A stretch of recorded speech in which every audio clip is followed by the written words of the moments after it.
Opposition तो समझती है कि अब ईसीपी का मामला है कि रिपोर्ट आ गई है, इस पे कानूनी कार्रवाई करे, जो कानून डिक्टेट करता है उसके अंदर। पहला जुर्म इनका ये है कि फॉरेन फंडिंग, अभी नदीम कुरैशी साहब एक्सप्लेन कर रहे थे, मैं भी एक्सप्लेन कर देता हूं कि क्या होती है फॉरेन फंडिंग।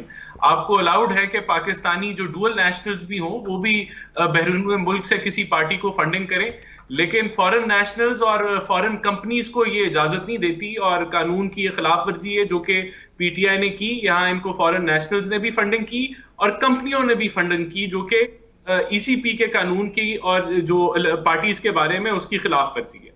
ये बहुत बड़ा जुर्म है, और इस जुर्म से मैं समझता हूं इसकी सजा जो है वो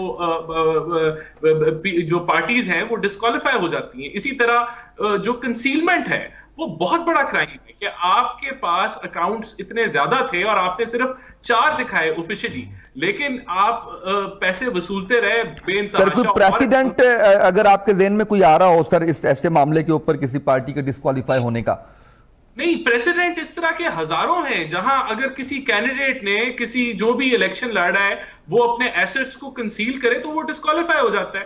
तो ये बहुत बड़ा जुर्म है। इसी तरह फिर इन्होंने जो अपने मुलाजमीन के अकाउंट्स में ये किए, तो इसके ऊपर ये मिट्टी नहीं फेर सकते बातों से कि जी ये तो कुछ नहीं है, ये फॉरेन फंडिंग को गलत समझा रहे हैं। ये आपने बड़े क्राइम, करप्ट प्रैक्टिसेस में ये चीजें आती हैं, और फिर उस पैसे का हिसाब ना रखना, इसका मतलब है जो आपके स्पॉन्सर्स हैं, जो आपके सपोर्टर्स हैं, उनको पता ही नहीं है कि उनका पैसा किस चीज के लिए वो दे रहे हैं और आप किस चीज पे इस्तेमाल कर रहे हैं। तो ये वो सारे बड़े सीरियस हैं। इसके ऊपर अब आगे का लायमल ईसीपी कार्रवाई करे, और जिस तरह नैब की मॉनिटरिंग सुप्रीम कोर्ट ने की जब नवाज शरीफ की बारी आई, और डेली मॉनिटरिंग हुई और पता नहीं कितना स्पीडी ट्रायल हुआ पाकिस्तान की तारीख के अंदर, उसी तरह इनके ऊपर कार्रवाई होनी चाहिए। वो चाहे ईसीपी के बाद सुप्रीम कोर्ट करे, डेली बेसिस के ऊपर ये कार्रवाई हो, और जो कानून के मुताबिक फैसला है उसके मुताबिक इनको सजा मिलनी चाहिए। ये हमारी डिमांड है। और इसके अंदर क्योंकि देखें, ये अब ये कोई मफरूजा नहीं रह गया, ये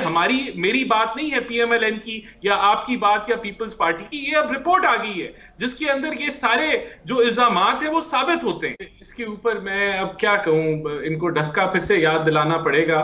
वो धुंध वाली रात थी और हुआ ऐसे कुछ के जो प्रिजाइडिंग ऑफिसर थे, जो कि एक नहीं दर्जनों की तादाद में थे, वो गायब हो गए।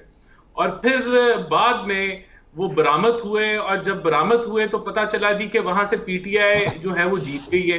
और फिर जब उसका नोटिस किया गया और जियो फेंसिंग से ढूंढे गए तो पता चला वो पीटीआई के गुंडों ने अगवा कर लिए थे। अब देखें, जो पार्टी यानी कि इस हद तक चली जाए कि प्रिजाइडिंग ऑफिसर्स को अगवा कर ले, फिर जब वहां री इलेक्शन होता है फिर बदतरीन तरीके से ये हारते हैं। उसके बाद ये क्या करते हैं, ये जो अपने आप को बड़ा फरिश्ता नुमा पार्टी समझते हैं, ये ईसीपी के ऊपर हमलावर हो जाते हैं, कहते हैं इसको आग लगा दो। इस तरह के अल्फाज तो शायद किसी ने शायद ही इस्तेमाल किए हो। फिर उन पे चोरी का इल्जाम लगाते हैं, रिश्वत लेने का इल्जाम, माफी मांग रही थी सर बाद में। सर क्लोजिंग पे जाना, मुझे डॉक्टर साहब सिर्फ एक सवाल पूछते हैं जी।